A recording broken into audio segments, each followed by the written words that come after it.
Unwind by Neal Shusterman. Chapter 67. Risa. Risa's life as she knew it ended the day the Clappers blew up the chop shop. And everyone eventually did learn that it was Clappers, not Connor. The evidence was indisputable, especially after the confession of the Clapper who survived. Unlike Connor, Risa never lost consciousness. Even though she was pinned beneath a steel I-beam, she stayed wide awake. As she lay there in the wreckage, some of the pain she felt when the I-beam came down on her was gone. She didn't know whether that was a good sign or bad. Dalton was in lots of pain, though. He was terrified. Risa calmed him down. She talked to him, telling him it was all right, that everything would be fine.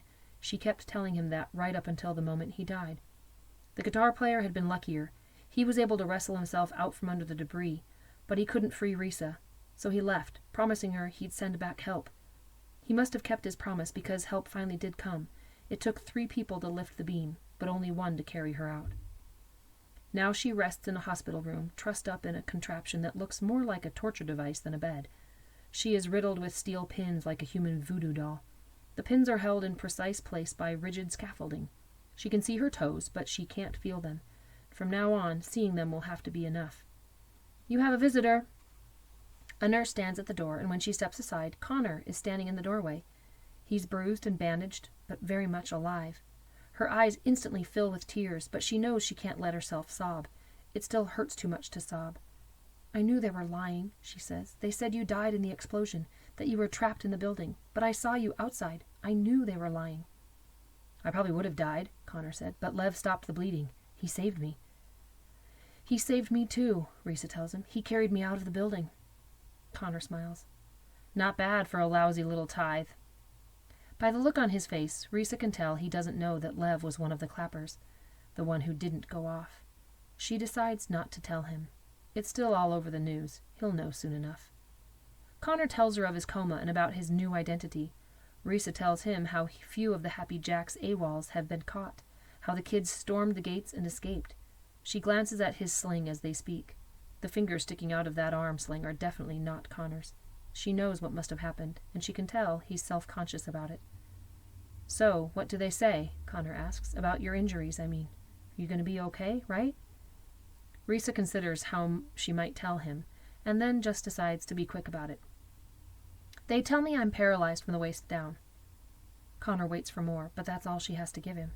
"Well, that's not so bad, right? They can fix that. They're always fixing that." "Yes," says Risa. "They fix it by replacing a severed spine with the spine of an unwind. That's why I refused the operation." He looks at her in disbelief, and she in turn points at his arm. "You would have done the same thing if they'd given you a choice." "Well, I had a choice, and I made it." "I'm so sorry, Risa." "Don't be."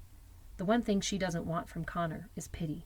"They can't unwind me now. There are laws against unwinding the disabled. But if I got the operation, they'd unwind me the moment I was healed. This way, I get to stay whole." She smiles at him triumphantly. "So, you're not the only one who beat the system." He smiles at her and rolls his bandaged shoulder. The sling shifts, exposing more of his new arm, enough to reveal the tattoo. He tries to hide it, but it's too late. She sees it. She knows it. And when she meets Connor's eye, he looks away in shame. "Connor?" "I promise," he says. "I promise I will never touch you with this hand."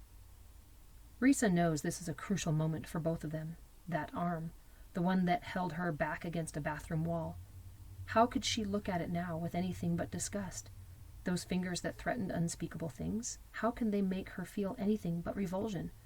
But when she looks at Connor, all that fades away. There's only him. "Let me see it," she says. Connor hesitates, so she reaches out and gently slips it from the sling. "Does it hurt?" "A little." She brushes her fingers across the back of his hand. "Can you feel that?" "A little." Connor nods. Then she gently lifts the hand to her face, pressing the palm to her cheek. She holds it there for a moment, then lets go, letting Connor take over. He moves his hand across her cheek, wiping away a tear with his finger. He softly strokes her neck, and she closes her eyes. She feels as he moves his fingertips across her lips before he takes his hand away. Risa opens her eyes and takes the hand in hers, clasping it tightly. "I know this is your hand now," she tells him.